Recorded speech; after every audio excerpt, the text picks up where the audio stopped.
hole is just digging deeper, deeper, deeper. The Bidens, boy. Brother's making millions of dollars off of his Joe Biden's name, his son's secret deals all over the place. Well, here's some more secret deals, apparently. And the more I read this stuff, specifically about them, the Bidens, the more I think, oh, Mama Snip 4, my mama. Mama, ooh, trust me, you're not gonna make me cry. If Joe Biden canceled his campaign for 2020 tomorrow, carry on, please carry on. Because he never really mattered. No, he did not. Joe Biden, my mama says, Mama, all right, let's hear what Mama has to say. Mama said that alligator got its teeth in the mouth, ain't got no toothbrush. No, Mama said Joe Biden is going to step down and cancel his campaign running for office. He will quit. You will hear it. Family issue. Got to step down and deal with that. That's why I'm not because I'm going to lose. No, I was going to win. I was up in the polls, right? But this is really important family issue. I got to go deal with that. Or sickness, illness, which still might translate to sickness, illness in the family. But it could be a sickness, illness with him that came out of nowhere. We don't know what happened. Again, it could be even fake. And he just knows, oh my God, I'm in deep trouble. I'm going to go ahead and get out of this right now. Save myself some embarrassment. And just make up some nonsense as to why I'm stepping down. And so, again, my mom says, listen for those words. Buzzwords. Sickness, illness, tied to Biden or his family. Or family issue, something with his family members. Got to deal with that. I'm going to step down. And, blah, blah, blah. Which leaves who? Bernie and Warren. You might as well get two monkeys. Spider monkeys, preferably. Two spider monkeys to run up against Trump, because that's about the equivalent. The spider... Actually, I take that back. I'll be honest. I think spider monkeys would probably pull in more real votes than the Democrats. So, yeah. Disregard that part. Hunter Biden's firm, or firms, plural, scored reportedly hundreds of millions from Russians, Chinese, and Kazakhs. Kazakhstan. Kazakhstan has always been on time with their payments to Biden. Hunter Biden, son of 2020 presidential candidate Joe Biden, this is from Breitbart, by the way, has come under scrutiny for his business links to Ukrainian natural gas firm Burisma while his father was vice president. We know that, okay. Now a new book, again, it's a book that says this. Reliable sources. No. This is probably far more reliable than fake CNN Brian Stelter. Reliable sources. Right. If that's what you call reliable sources, then okay. Now a new book by author Peter Schweitzer reveals Hunter Biden forged other business deals with individuals and entities tied with the governments of Russia, China, and Kazakhstan that reportedly scored him hundreds of millions of dollars. I wonder if he called that Preparation H.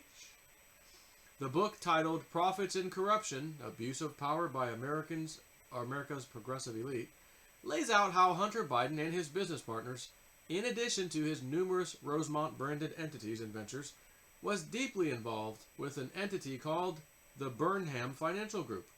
Hunter and his business partner, Devin Archer, used Burnham to make foreign deals with governments and oligarchs, according... What is this? Oh, Jim Jordan. I was like, Representative Jim Jordan's emailing me? What's it? Oh, it's one of the newsletter. Oh, okay. Whoa. What's that? You want Jay Snip on? Oh, no, sorry. Newsletter spam. Sorry about that. Yeah, we know she rigged the impeachment. One of those oligarchs included Nurlan Abdov, the associate of another Kazakh oligarch, Kengiz Rakishev, Rakishev is the son-in-law of the former vice prime minister of Kazakhstan, Imangali Tazmagambetov. He was formerly the defense minister and is now the Kazakh ambassador to Russia. According to the book, an account Hunter regularly received funds from showed money arriving from a firm run by Rakishev in 2014. And the book says a Morgan Stanley investment account from which Hunter regularly received funds shows money arriving from mysterious sources around the world. There was a $142,300 deposit on April 2014 from Kazakh oligarch-controlled Novatus Holdings.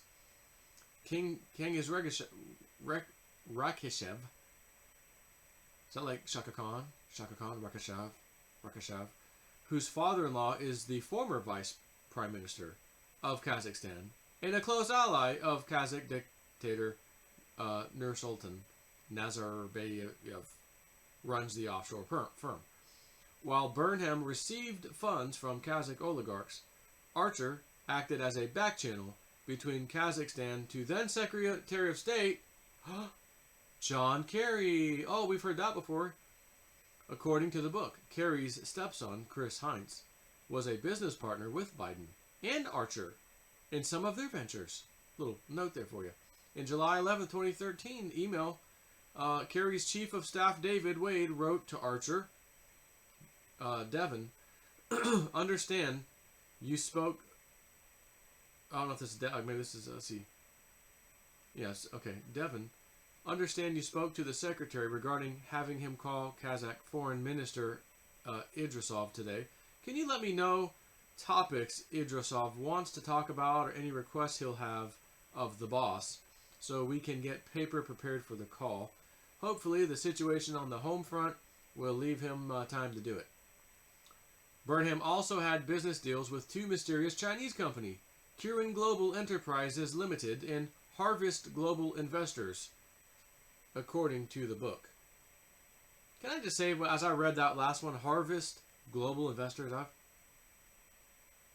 almost feel like that's got something to do with the child trafficking. Yeah, like, I don't know what the hell it is. As I read that, just going to throw it out there. Kirin Global Enterprise Limited was an investment vehicle, maybe we'll find out here, run by Zhang Yao or Yaozhong, Larry Liu, or whatever. Very little is known about Kirin or its two principals other than the fact that they invest heavily in mainland Chinese real estate. Harvest Global Investors was a Chinese investment firm linked to the government in Beijing. Burnham also had a financial relationship with Russian oligarch Yelena Baturina, a billionaire with extensive political connections in Moscow and links to Russian organized crime, according to Schweitzer. Archer said Baturina invested $200 million into various investment funds, with which he was involved. Burnham also got wrapped up in a $60 million fraudulent bond scheme to rip off union pension funds and the poorest Indian tribe in America, which is the Oglala Sioux. Schweitzer writes, and you know how much I feel about the Indians, how much I love those people, and I want to help them. And I'm trying to find a damn treasure in the state of New Mexico in the mountains so that I can do that.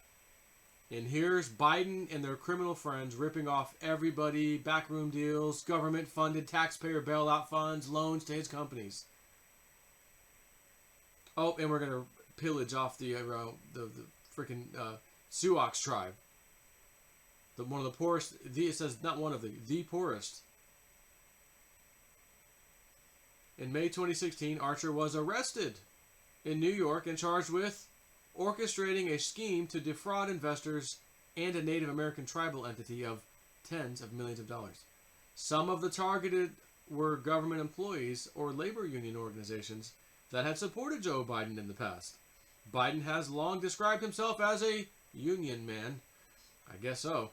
Although Hunter Biden was not charged, Switzer writes, his fingerprints were all over Burnham. The legitimacy that his name and political status as the vice president's son lent to Burnham was probably brought up repeatedly during, was brought up repeatedly during the trial. That status was used as a means of both recruiting pension money into the scheme and alleviating investors' concerns, he writes.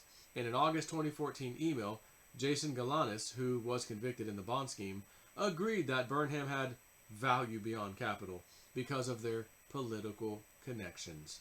Hunter Biden had an office at Burnham's New York City offices on 57th Street, and during the trial, numerous witnesses came forward describing Hunter Biden's involvement with the firm, according to the book.